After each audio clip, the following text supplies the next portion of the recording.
title of my speech, as Kumar mentioned, is No Child. It should have the United States abandoned the No Child Left Behind Act. Education is a primary concern for most parents, and it should be a concern for everyone. It may sound like a cliche, but today's children are tomorrow's leaders. This is why quality education is so important. The No Child Left Behind Act of 2001 was designed to reauthorize federal funding to states in order to improve performance in schools. This act, has it accomplished everything it was set out to? That's what this speech is designed to explore. It's a very controversial act. Some people are for it, some people are against it, and we're just going to take a look at all those different arguments for and against it. First, we're going to talk about what the act is and a little brief history of when it was enacted and all that, and move on to the arguments for and against it. So the No Child Left Behind Act of 2001 was passed by backing from the House of Reps on December 13th, 2001, by the Senate on December 18th, 2001, and then President Bush signed it into law on January 8th, 2002. This act was actually based on the education reform strategies that President Bush introduced when he was governor of Texas, and it was purported to have improved test result performance in the schools. So a brief overview of what the act is. It requires annual state testing in reading and math in public schools for grades 3 through 8. And in 10 years, all students are supposed to be considered proficient. And proficiency, I believe, is defined by the individual state.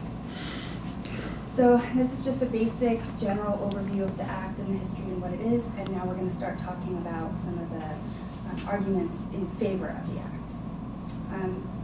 The most common argument in favor of the act is that improved test scores. They've shown improved test scores. According to ed.gov, the Long-Term Nations Report Card and AEP results released in July of 2005 showed elementary school student achievement in reading and math at all-time highs and the achievement gap closing. So people are saying, hey, this act is working. Another argument in favor of it is accountability. Accountability for students, teachers, schools that are accountable to somebody what they're teaching the students.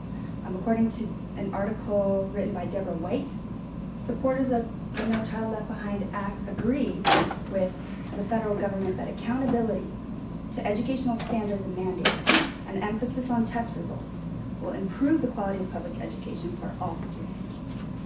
So there's many, many more issues that people cite in support of this act, but for now we're just going to move on and talk about some of the arguments against the act.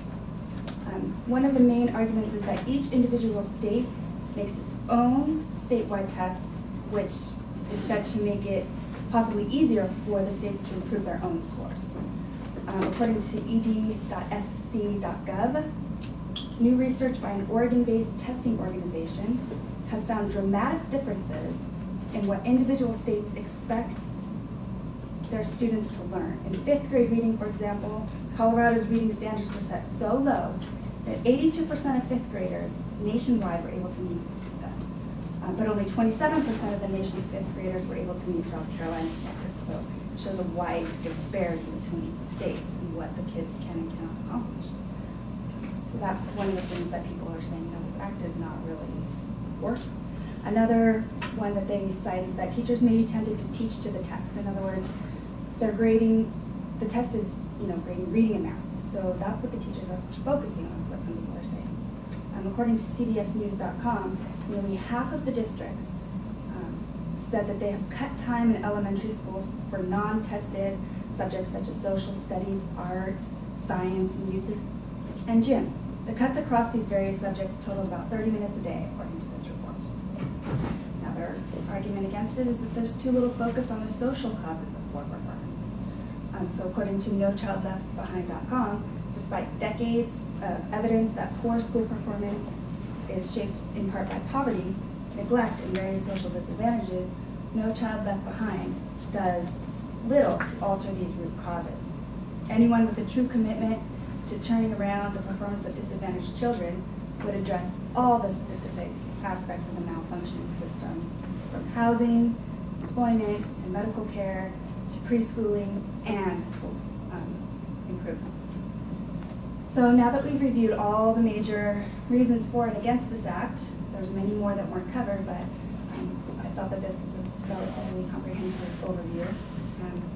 In conclusion, I may not have had the opportunity to intimately discuss all the issues that plague this act. However, I have brought up the main points that are contentious among educators and parents. Hopefully this brief discussion will pique your interest so that you can do some further research on your own. And the fate of your children and the futures of this leader are dependent on everyone coming together in support of the best solution to give our children the best possible education to ensure their success.